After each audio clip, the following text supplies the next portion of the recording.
Hello everyone, Paul Reinig here, and today I'm launching the first of several videos I will be making this year on the matters of the soul.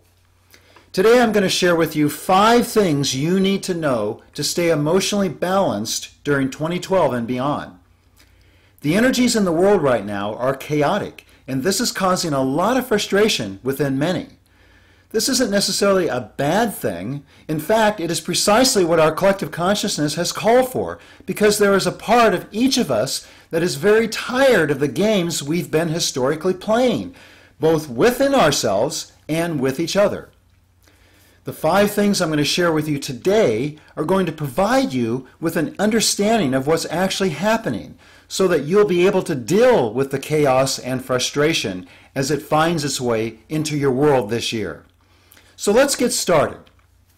The first thing you need to know is that you are a divine being having a human experience. Each one of us has a soul that is divine and eternal, and this is actually who we really are. Our soul is pure, whole, and complete. It is an innocent creator, a being full of questions and curiosity. Within the soul, there is an innocence that you see in children. And there is a grandness that you see in the greatest of kings. But our human identity is like a mask, covering up our true identity as this grand divine being called the soul.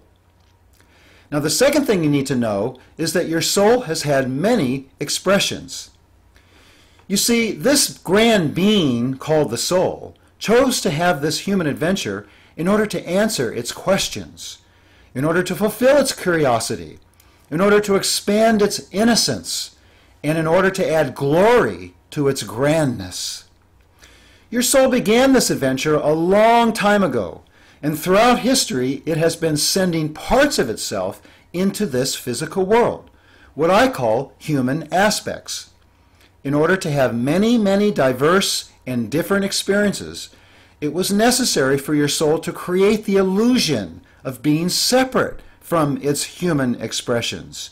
So it remained in another dimension. You could call these human aspects, or other expressions that it created, past lives. But you're not these past lives, although because they all have the same soul, you are related to them. The third thing you need to know is that all these past expressions became fragmented. Because none of these past expressions of your soul were aware of who they really are. Because they were so immersed in the human mask they wore, they became completely caught up into their human identity. Like us, they thought this is who they were. Also like us, they had their moments when they were emotionally triggered. And this lack of awareness of their grandness made it difficult for them to deal with some of their emotions. Their tendency was to push them away, not wanting to experience them. And this created what I call emotional aspects. Even though they pushed them away, these emotional aspects remained alive, energetically tied to the human, because it was the human that created them. And then, when these human expressions died physically, even though the soul went on to create another human expression, these wandering emotional aspects remain energetically connected to the new expression. And this has continued to happen even to this very day. Now, the fourth thing that you need to know is that this is the lifetime of integration. Throughout this entire adventure of learning, growing, and expanding through a multitude of human expressions, at the core, your soul has always had the intention to eventually call all these lost and wandering emotional aspects to come home, to come back to where they've been stuck, and return to the place of innocence and grandness within the heart of the soul. Well, it just happens that by consensus between all these different expressions and between you and your soul, it was agreed that this would be the lifetime of integration. It takes a conscious, awakened human to go deep enough into the feeling experience of each one of these emotional aspects in order to call them all home. And this is exactly what you've been called to do by your soul in this lifetime. All of us have. So what does this mean? Well, this is actually why the energies are so chaotic at this time. All the emotional aspects that were created by past life expressions of your soul, as well as the ones you created yourself in this life, they're all now returning in order to be resolved.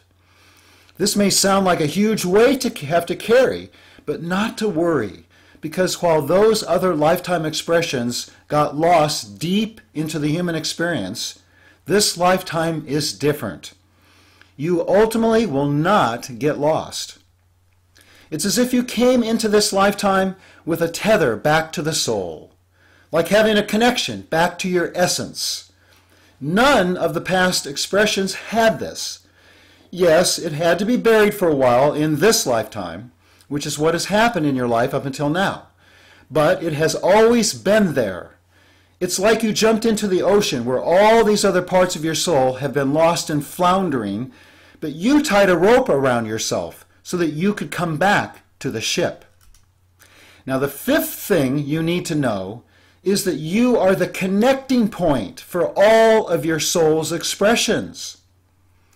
In a way, the ship actually comes to you. In fact, you become the ship. You become the gathering place or the connecting place for every aspect of your soul that was ever created and that has ever been emotionally lost. In fact, you become the connecting point even for your soul. In other words, you are the connecting point in which the soul is able to reconnect with all those other expressions that got lost. What this means is that your soul, with your consensus of course, is at work in your life to bring to you, when you're ready, opportunities to bring these emotional aspects home. Practically speaking, this means that circumstances and situations in your life will inevitably trigger within you any of the unresolved emotions from all lifetimes past. When this occurs, your job is to embrace these emotions with compassion rather than push them away. Of course, this is not easy, but again, you have a connection with your soul that gives you access to the necessary wisdom and the compassion that's going to give you the strength and the courage to feel into these emotions without needing to push them away ever again. As you take time to honor and accept these emotional aspects, they integrate within you. They become resolved, which means they come into balance, and this connects you to your soul. Eventually, what's going to happen is that your consuming sense will become that of reunion with the greatest love you've ever known. This is why you are here. It's the ultimate purpose of every experience you've ever had, of every question you've ever asked, even of every emotion you've ever felt. Its ultimate purpose was to bring you into complete wholeness. This has never happened before in human history, but this is what our lives are about at this time.